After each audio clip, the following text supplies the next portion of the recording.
수토동궁과 화토동궁. 수토동궁과 화토동궁. 산명통에서 말하기를 오행의 장생은 어미가 있은 뒤에 자식이 있는 법이니 어미의 의지에서 인육을 이룬다는 소리다. 다만 토는 최종을 나누니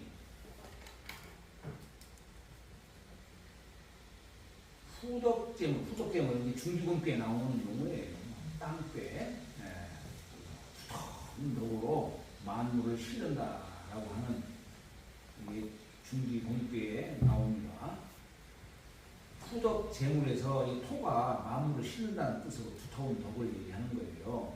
그래서 정중앙에 거처에서 용사하지 않는 것은 토의 태엽, 사후에 사방 모퉁이를 말하는 거예요.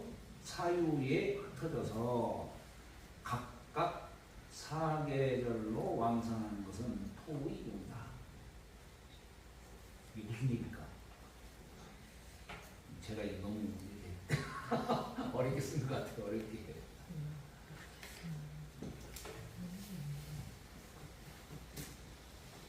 하도에 보면 일육수,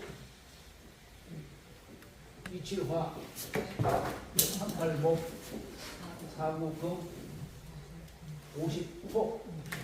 여기에는 오토가 있고 십토가 있어요. 여기는 토가 한 가운데 위치하고 있습니다. 한 가운데. 여기 오토는 어미고 십토는 자식이에요. 여기서. 근데 낙서에서는 1, 2, 3, 4, 5, 6, 7, 8, 9. 여기는 오토는 어미는 여기 가만히 있는데 십토가 어디로 갔을까요? 십토. 여기는 1에서 10까지가 있고 여기는 1에서 9까지로만 되어 있지만 그냥 십토는 어디 갔을까? 2와 8. 그렇지. 여기 2와 8 사이, 1과 9 사이, 3, 7, 4, 6 이게 십토가 사방 팔방으로 나뉘어져 가지고 활동하는 모습이에요. 네. 그렇죠? 네. 여기는 토가 가만히. 근데 여기서는 자식이 어머니 품 안에서 있는 것이고 여기는 자식들이 사방팔방으로 흩어져서 각기 일을 하는 뜻이에요. 자, 그래서 우리 토를 붙이는 법이 가운데에다가 토를 이렇게 붙인 책도 있고 또 진술충리에다가 이렇게 사방에다가 토를 갖다가 펼치고 있잖아요. 사방으로. 말하자면 하도에서 이 무기중앙토는 여기에서 그냥 한 가운데 위치하고 있지만 진술충리, 지지자에서 진술충리 같은 경우에는 또 사방 팔방으로 흩어져가지고 토가 용사하고 있잖아요. 지금 그거 얘기하는 거예요. 네,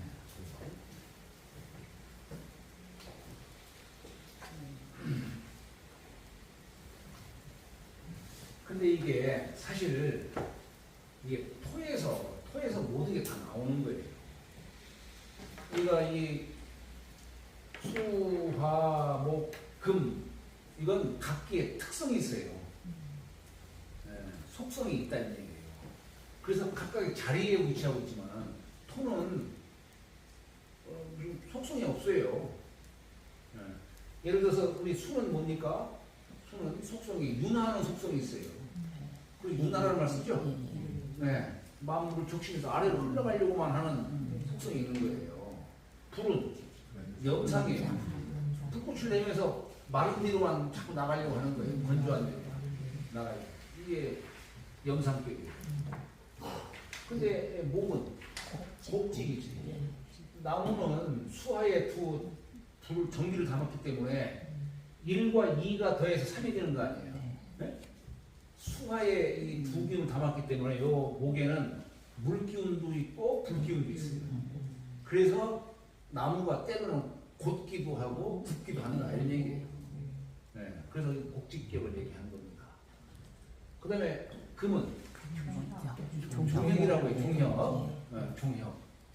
종혁은 쫓을 종자에 바꿀 형자예요. 왜 종혁이라고 했을까? 네? 왜 종혁이라고 했을까?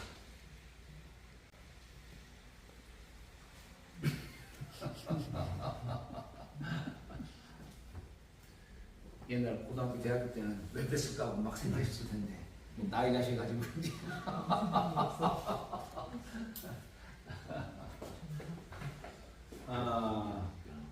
여기 금은 불 속에 들어갔다 나와야만 돼요. 네. 그래야만 이 금을 바꿀 수가 있어요. 바꿔야만 쓸 수 있는 것이지. 그렇잖아요? 땅 속에 묻혀 있는 금, 바다 속에 묻혀 있는 해금금 다 이거 뭐 쓸 수 없는 금이잖아요. 네? 이건 불구덩 속에 들어갔다 나와야만이 이 금을 쓸 수가 있는 거예요. 우리가 가을에 이 금 기운으로 만물이 성숙하고 결실을 맺고 그래요. 근데 이 성숙하고 결실을 맺으려면 이게 불기운이 없으면 안 돼요. 이게 들어갔다 나와요. 그래서 우리가 가을 주자에 도라지를 쓰잖아요. 이렇게. 가을에는 금균이 이게 불 속에 불에 한번 담갔다 나와야만이 쓸 수가 있기 때문에 그런 거예요. 여하튼 목화금수는 사행의 어떤 속성을 갖고 있기, 나름대로 자기 나름대로 속성을 갖고 있기 때문에 한 자리를 딱 이렇게 정하고 있는 거예요. 그 토는 뭐라고 할까? 토. 우리가 이 홍보구제에 보면은 수왈 윤하요, 화왈 염상이요, 목왈 곡직이요, 금왈 종혁이요, 이렇게 왈자를 다 썼어요. 근데 토에만큼은 토원 가색이라 이의 원자를 썼어요. 왈자를 안 썼어요. 그럼 왜냐? 토는 어느 한쪽의 특성을 갖고 설명할 수 있는 게 아니라는 거예요. 가색이라는 말이 무슨 말입니까?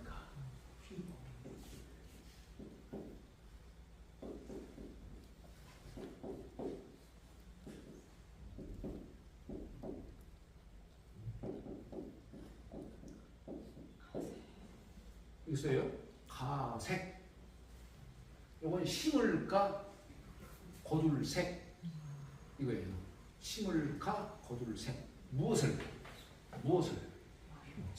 네? 이 사행을 다.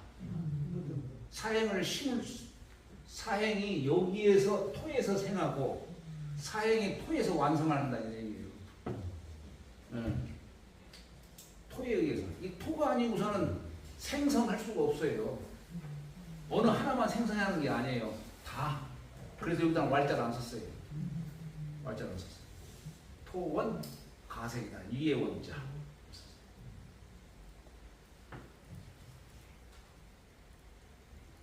그러니까 목은 토에 의해서 생하고 토에 의해서 완성이 되는 거예요. 네?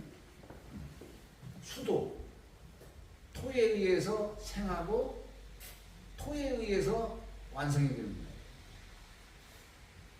불도 마찬가지예요. 금도 마찬가지예요. 여기서 불, 땅속에 불이 있죠. 그죠? 그리고 역시 불을 간직하는 것도 화로에다가 우리가 간직을 하잖아요. 화로에다가. 금도 마찬가지예요. 땅속에 금이 있죠. 근데 캐가지고 여러 가지로 쓰려면은 어쨌거나 이것도 토에 의해서 완성될 수밖에 없어요. 왜냐? 여기 토는 꼭 땅만이 아니에요. 예를 들어서 우리가 이 쇠를 갖다가 녹이려면 어떻게 돼요? 주물이 필요하잖아요. 그 주물이 토로 다 얘기가 되는 거예요. 토가 없이는 이 금을 쓸 수가 없는 거예요. 토가 없이는. 뭐 여기에 뭐 건토, 불능, 생금이니 뭐 그런 얘기도 있지만 여하튼 토에 의해서 금을 쓸 수가 있다.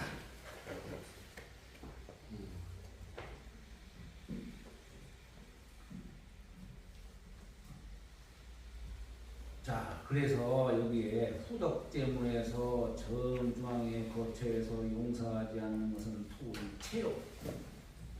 사유에 흩어져서 여기 유라고 하는 것은 그 사이간자 간방하는 말 인사신에 거기에 흩어져서 각각 사계에 왕성한 것은 토의 용이다. 토를 쓰는 거다.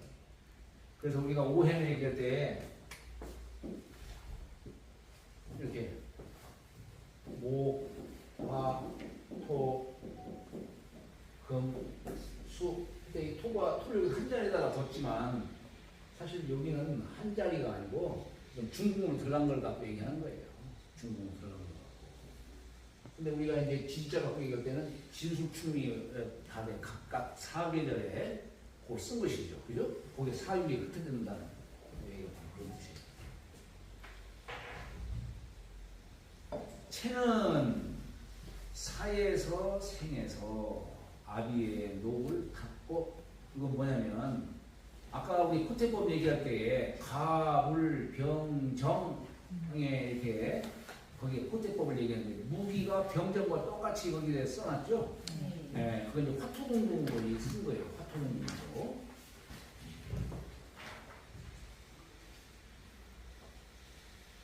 이것은 바로 뭡니까? 화생토하는 원리를 갖고 있는 거예요. 화생토. 그래서 이것은 그 이제 아비의 녹을 탔다 하는 얘기는 뭡니까? 아비가 병정이 나를 낳아주신 부모지요. 무기 그 얘기는.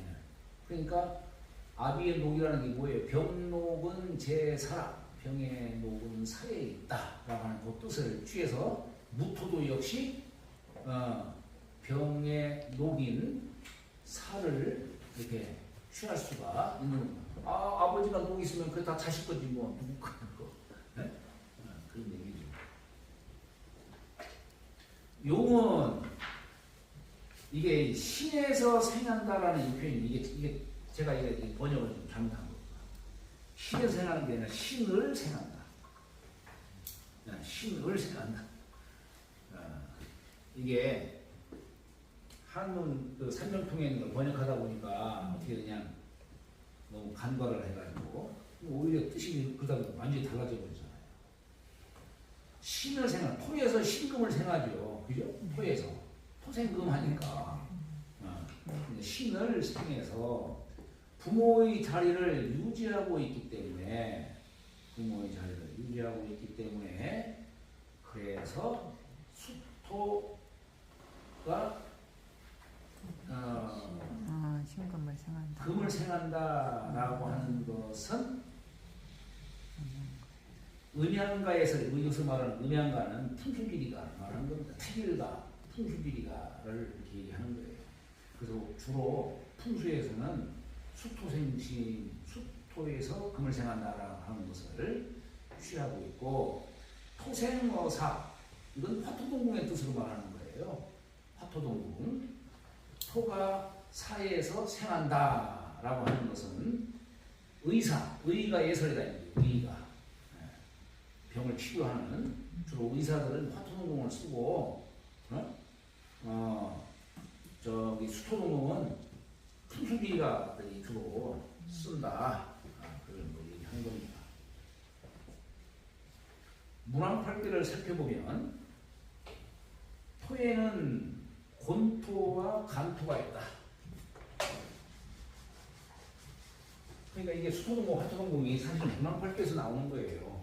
그러니까 진, 손, 이, 곤, 태, 건, 간. 여기 이중hợp 괴와 간중량괴가 수하로 여기 딱 위치하고 있는데 그 옆에 간투가 함께하고 여기 수토동궁이에요. 곤투가 이중합괴와 함께하고 있는 거예요. 이건 화토동궁이에요. 화토동궁. 여기에서 이 수토동궁에 의해서 만물이 생하고 화토동궁에 의해서 만물이 성숙하는 겁니다. 성숙하는 겁니다. 여기에서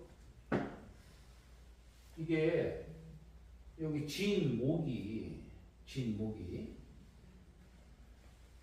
이게 물이 있으니까 수생목 해가지고 그래서 이 진목이 생하지만 이게 토가 없으면 안 되죠. 그래서 이 사이에다가 토를 둠으로 해서 한편으로는 토곡수 해서 물을 저장하고 한편으로는 목곡토함으로써 또 나무가 여기 뿌리를 내리고 사는 뜻을 취한 겁니다. 여기는 상생 중에 상극의 이치를 쓴 거예요. 여기는. 그래서 우리가 뿌리 근자를 쓸 때에 나무목자에다가 요 간자를 붙인 겁니다. 여기 진은 여기 목을 말하는 것이고 간은 요 토를 간토를 말하는 거예요. 그래서 이 뿌리를 내리게 해서 생하는 뜻으로. 그래서 수토동궁 우리 주역에서 수토동궁은 만물을 생하는 덕으로 말한 것이고 여기는 이제 하지가 지난 뒤에 화토동궁이죠. 여기는 다른 데는 금생수, 수생목, 목생화 이게 생인데 유독 여름과 가을 사이는 화극 금으로 돼요. 여기는 화극 금이에요. 그게 이게 우리가 생극이라고 하는 용어를 보면은 자 처음에 생하는 것은 부모의 뭐 정열로 생하지만은 이루는 자리는 완성하는 자리는 상극으로 완성하는 거예요. 우리 상생과 상극이라는 용어가 바로 그거예요. 우리가 상극이라고 하는 것을 무조건 나쁘게만 생각하면 안 된다는 얘기예요. 사람이 세상을 살아가는데 금욕하고 절제하고 인내하고 하는 것이 그 사람을 완성하게 해주는 거예요. 그걸 통해서 완성합니다. 아마 문명의 발전은 상생으로 발전하는 것이 아니고 상극으로 발전합니다. 문명의 역사적으로 보면은 그런 겁니다. 그래서 여름에서 가을로 넘어가는 자리, 만물이 이제 결실이 맺는 이 자리는 상극으로 맺어지는 거예요. 상극. 그런데 요 상극으로 맺어지는 요 자리에 사이에다가 곤토를 둔 거예요. 곤토를 둔으로 해서 화생토, 토생금. 여기는 상생을 상극으로서 생하게 하는 것이고 여기는 상극을 상생으로서 이루도록 또 한편 한 거예요. 그러니까 여기 태가 금인데 이것이 저 불을 취해야만이 그 금을 녹일 거 아니에요. 금을 녹이지 않으면 자연금은 쓸 수가 없어요. 이제 가공을 해야지. 근데 가공을 하려면은 그냥 불구덩이 속에다가 맞닥뜨려 놓으면 안 되지. 이걸 주물을 만들어 가지고 다 여기 비어 있는 자리 아니에요? 주물을 만들어 가지고 이걸 여기다가 붓는 게 아니지. 담아두는 것이지. 그죠? 담아두고서 불을 한껏 지피는 거예요. 그래서 이 금을 일단 녹인 뒤에 이걸 용도에 맞게 쓰는 겁니다. 목걸이도 만들고 귀걸이도 만들고 그렇게 하는 거. 이게 종혁의 의미예요. 종혁. 그 의미예요. 그럼으로써 이 가을에 이 금기운이 여기서 들어서는 겁니다. 만약에 이 뜨거운 불기운이 요 사이에 뜨거운 불이 없으면은 안 되는 거예요. 그게 저기 누구 말대로 삼복도에 저 대추가 익지 않으면 저 보온천장 문다고 그걸로 돈 벌어 가지고 시집가야 되는데 삼복도에 뜨거운 이 태양빛이 내리쬐지 않으면은 이 금기운을 쓸 수가 없는 거예요. 그래서 우리가 풍속에서 말하는 그 삼복제 말복이니 초복, 중복, 말복 이게 다 요 뜻을 설명한 거예요. 그러니까 풍속이 이렇게 저렇게 뭐 얘기를 하던 요 뜻에서 벗어나면 안 돼요. 요 뜻에서. 그래서 하지로부터 세 번째 오는 경일, 요 경금, 요 경금을 세 번에 걸쳐서 입추 뒤에 첫 번째는 그 경금인 때로부터 해서 이제 가을 금균이 들어선다라고 얘기를 하는 거예요. 그 경금을 어떻게 쓸 수 있느냐? 요게 후천 기운을 결실이 맺게 하는 겁니다. 그래서 여기 자 다시 한번 정리하면은 수토동공은 만물을 생하는 덕으로 얘기를 하는 것이고 화토동공은 만물을 완성하게 하는 그래서 설명한 거다. 그래서 여기 문왕팔자를 살펴보면 토에는 곤토와 간토가 있습니다. 곤토는 이괴 옆에 붙어 있으므로 화토동공이 되고 간토는 감괴 옆에 붙어 있으므로 수토동공이 된다. 곤토는 사화의 생을 받음으로 어미에 의지하는 상이고 간토는 신근에서 생하지만 자수의 왕위와 함께하고 있으니 자수의 왕위와 함께하고 있으니 부모의 자리를 잇는 상이다. 아까 얘기한 걸 설명한 거예요. 주역에서 말하는 중지곤교에 가면은 서남은 득붕이요 동북은 상북이다. 서남방에는 여기 서남 쪽이 서남쪽이죠. 여기 곤방이에요. 이 중지곤교에서 이 얘기가 나오는 건데 서남방에는 여기를 이렇게 나눠가지고 어머니를 중심으로 해서 장녀, 중녀, 소녀가 한 단어를 쓰고 있어요. 네? 여기는 아버지를 중심으로 해서 장남, 중남, 소남이 한 방을 쓰고 있어요. 그러니까 요 문왕팔계는 남녀가 유분한 모습이다. 남녀가 유분한 모습이다. 우리 복귀팔계는 아버지한테서 딸들이 나오고 어머니한테서 아들이 나오는 뜻을 복귀팔계는 설명하고 있어요. 거기는. 그것은 남녀 교태의 뜻으로 얘기합니다. 교태의 뜻으로. 자, 그런데 서남은 득붕이요 동북상북이라고 하는 뜻은 무슨 뜻이냐? 서남방에는 이 어머니가 딸들과 함께하고 있기 때문에 득붕이라고 한 거예요. 득붕. 그죠? 득붕이요. 근데 동북상북은 뭐냐? 이 동쪽, 북쪽 사이로는 붕이라고 하는 것은 다룰자 둘 쓴 거 아니에요. 겉붕자.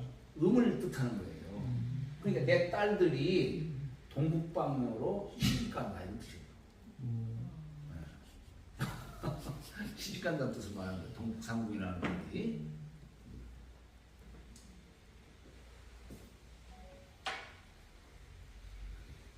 그래서 화토와 수토의 쓰임이 다르다라고 이렇게 얘기를 하고 있는 겁니다. 다음 시간에는 이제 낙갑법을 나가도록 하겠습니다. 혹시 질문 있으시면 말씀하시죠. 질문.